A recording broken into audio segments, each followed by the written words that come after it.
Hi, I'm Chris with Slick Cyber Systems. We're going to review a couple questions that we get from customers or those who have questions online about cybersecurity and other issues affecting their business.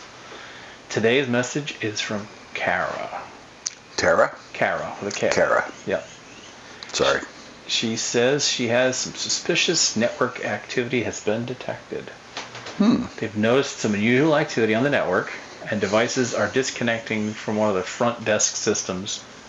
She's noticed this because pop-up warnings have been saying unauthorized login attempt. Is it a glitch or something she should be worried about?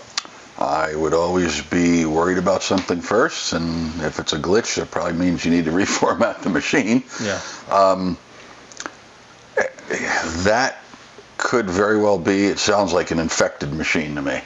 So I would say that's probably prudent to get that baby off the network, get some good software on there. Physically disconnect from Ethernet. Physically, like Spy Hunter or something like that, to be able to run through and see if there's any bugs in there. But it certainly sounds like there is to me. Yeah.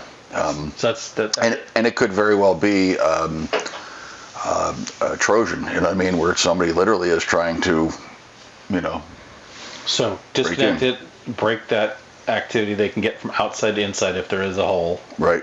And then run software, and you're mentioning Spy Hunter. Spy Hunter I think it's a great program. It's expensive. It's Enigma Soft makes that. It's gotten expensive, but it wasn't always. Yeah, it's pretty darn expensive now. But I do have to say it is pretty rock solid for finding, especially stuff like that. So if your antivirus solution didn't pick it up, that probably will.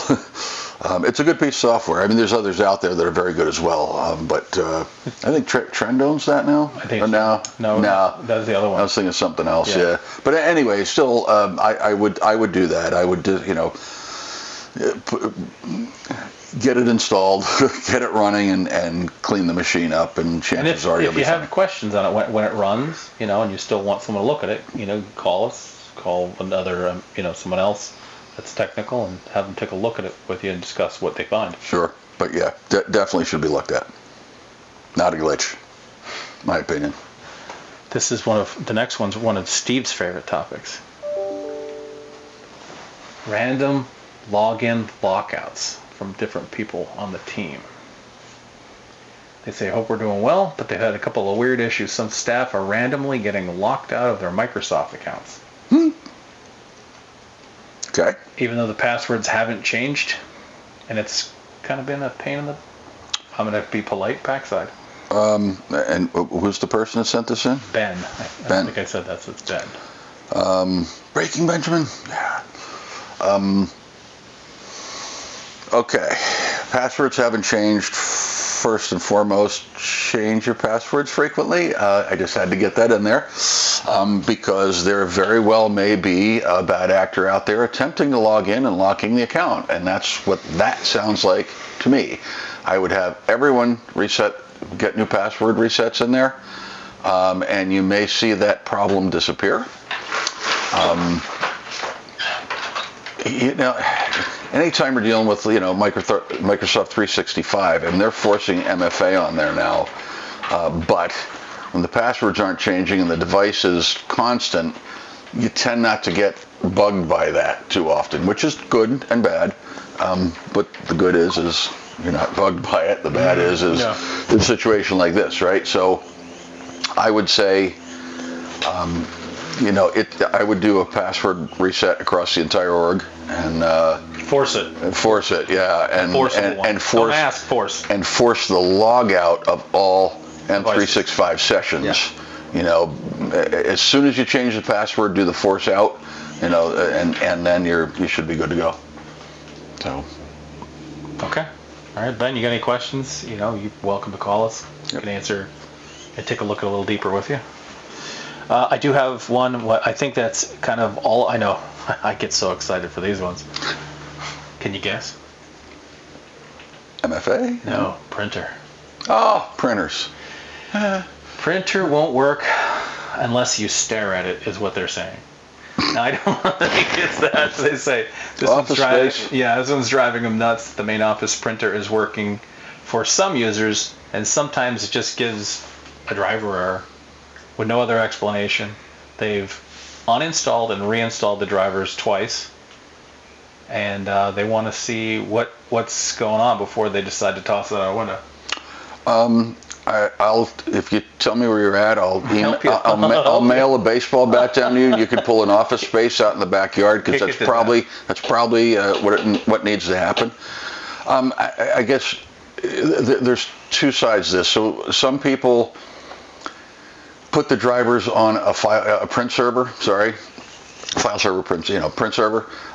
Where it's centralized, right? So, and that one driver, if you know it works from the server, it's going to work from the workstations, at least 99% of the time, and then there's some centralized management of it. Then the other school of thought is a lot of people will just set the printer up, direct to the IP address of the printer. From the software. Static. That gets a little more difficult, just because, what different driver versions you're dealing with. So obviously they didn't say what was the person's name again? Janine. Janine.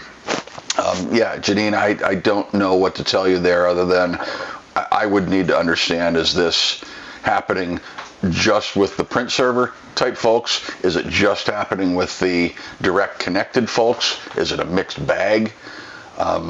But chances are, if you're getting just oddball stuff out of the blue, like it's been working flawlessly and it's done, again, I'll send you the baseball bat in the mail, and but you just have to take pictures of a video of it, please, when it's getting smashed, and then get a new printer. We want the video. Time for a new printer. It sounds like, anyway. I know it sounds cut and dry, but my loathe for printers, is pretty high. It's everybody. So, yeah, bane of my existence. It is crazy how it tends to be the thing that just completely destroys, the workday. For something that's so mundane, so simple, it's one of the biggest pain in the tails that there is out there. So, it is what it is. It's like that paperless, work environment never really happened. It's only about 80%. Until everybody realized what it would cost. If they wrote good drivers, then they wouldn't have to worry about it. Yeah, and believe me, there's, I think the drivers have really improved over the years. I mean, like, if you look at the copier end of it, Ricoh and the like, they make a phenomenal driver set. We don't resell Ricoh copiers, but they're solid drivers. They tend to just work. Forget it. Xerox, their drivers are rock solid. I have no issues with them, and we are a reseller for them. I like their stuff a lot.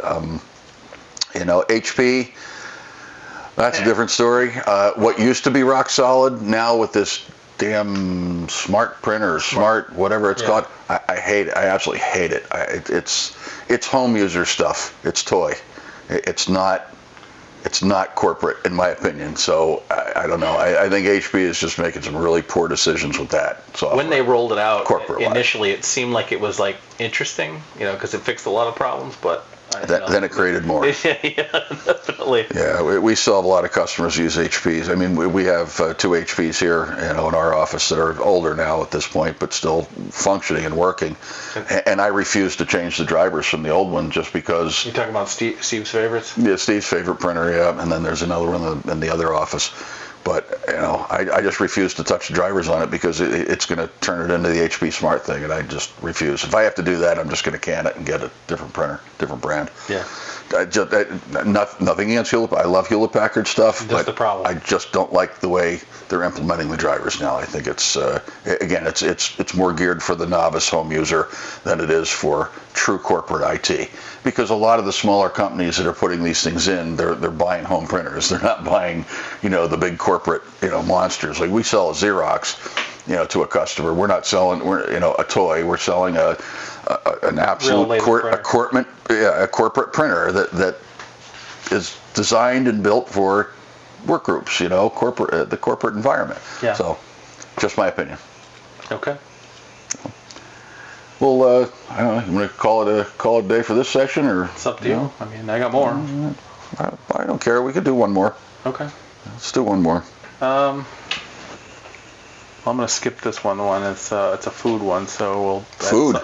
Yeah, it's like a coffee bar. We're gonna go around that one. Coffee bar. Coffee bar. Food. It's all good. order. I think I'll go back to Marcy. Marcy is from she's calling it a boutique law firm. So I imagine they should be small or very Small law specialized. firm. Yeah. Okay. The legal team needs access that actually works remotely. Okay. They've had persistent issues with attorneys accessing case files and billing tools remotely. Half the time they work, half the time they're calling her in panic. So it looks like she's the office manager and wants to eliminate that problem of getting the calls when things aren't working. Real simple solution. Darcy? Marcy. Yeah. My apology. I would implement, especially smaller boutique, I would implement an RDS, a remote desktop solution there, where your attorneys, outside attorneys, are, when they're traveling or doing what they do, in the case, they actually VPN in and they're running the software on the server itself, the remote desktop server itself, and you're going to find that your problems are going to drop to almost nothing. It's the most secure way. Your data stays inside. It's fast. The perception for the user, the end user out in the field, it's fast. It's like being on the network. You are, because it is on the network. You're basically just remote controlling another desktop, that's making all this happen. So that is the proper solution for that type of environment, in my opinion, at least as of today. I'm assuming that your software is local, on a local file server or application server, and not cloud-based. Cloud-based is a different animal, but based on what you have expressed here, I would say it's internal. So that's the easiest, best fix for that.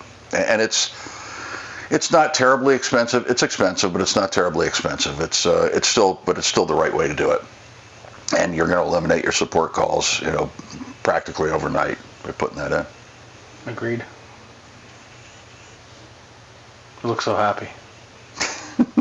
We're the happy crew from Slick Cyber Systems, checking out on this Q&A session. So we'll chat with you in the next Q&A session and or a video that we do. And you can reach us 570-215-8888 or slickcybersystems.com.